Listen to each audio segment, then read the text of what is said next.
ساتھیاؤ، میں اور آپ آج کی اس بزم میں یہ پختہ عزم کر کے اٹھیں کہ آج ہم خود بھی اور اپنی اولاد کو بھی، اپنے دوستوں کو بھی، میرے والد گرامی فرمایا کرتے تھے جس سے دوستی ہو نا اس کی انگلی پکڑ کے دین کی راہ پہ لے آؤ، یہ دوستی کا حق ہے۔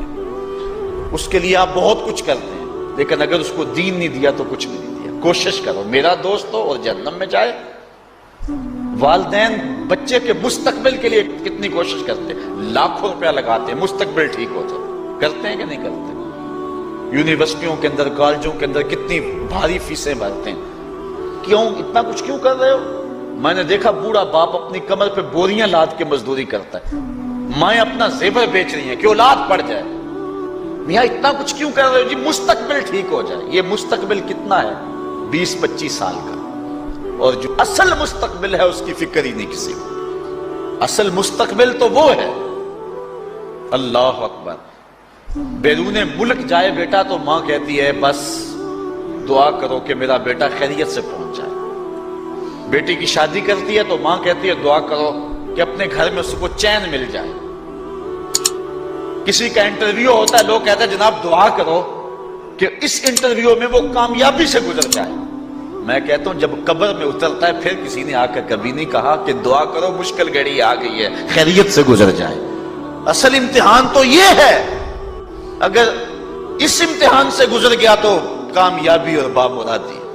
یہ تھوڑا سا مستقبل دنیا کا، اس کے لیے ہم کتنے پیسے لگا دیتے ہیں، سب کچھ اولاد کو آتا ہے، ہر شے فر فر پڑھتے اور بولتے ہیں، دعائے قنوت بھی نہیں آتی ہوتی۔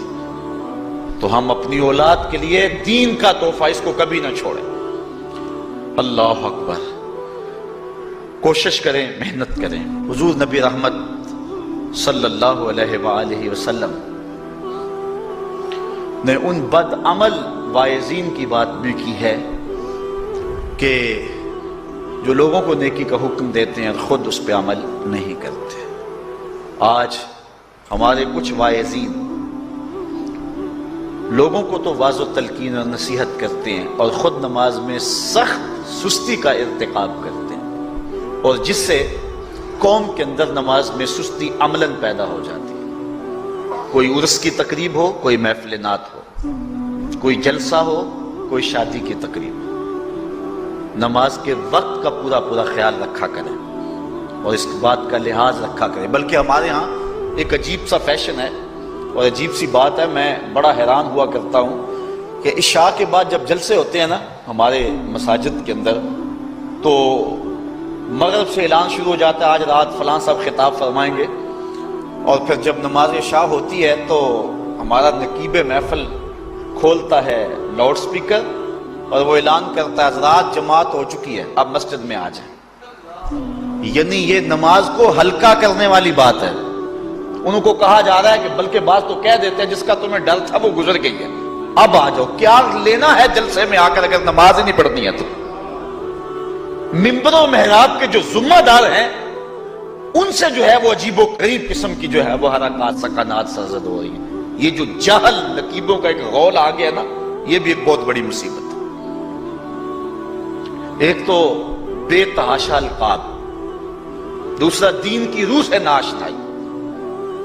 وہ کسی نے کہا تھا نا کہ پہلے حضرت غوث پاک ولی بناتے تھے، چور سے کتب بناتے تھے، آج کل ہم بناتے ہیں۔ کہا تم کیسے؟ کہا ہمیں پتا ہوتا ہے یہ چور بیٹھا ہوا ہے، کہتے ہیں غوث زمان اور کتب دوران۔ بے تحاشا اور بے تکا انداز، اور پھر دین کی روح سے یہ ناشنائی کہ باقاعدہ اعلان ہوتا ہے جناب جماعت ہو چکی اب تو آ جاؤ۔ تو کیا کرنا ہے ساری رات جاگ کے اگر عشاء کی نماز ہی نہیں پڑھی تو نماز کو ہلکا کیا گیا ہے۔ اسی طرح جلسہ لمبا ہو رہا ہے اور نماز کا وقت سکڑ رہا ہے۔ ان چیزوں کا التزام کرنا ہے، ہم نے کوشش کرنی ہے۔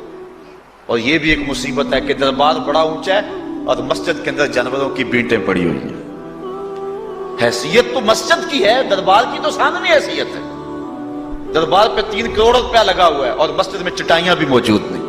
اپنے بھی خفا مجھ سے ہیں بیگانے بھی ناخوش، کہ زہر حلال کو کبھی کہہ نہ سکا کند، بات وہی کہتا ہوں سمجھتا ہوں جسے حق، میں ابلہ مسجد ہوں نہ تہذیب کا فرزند۔ بے تحاشا اور بے تکا انداز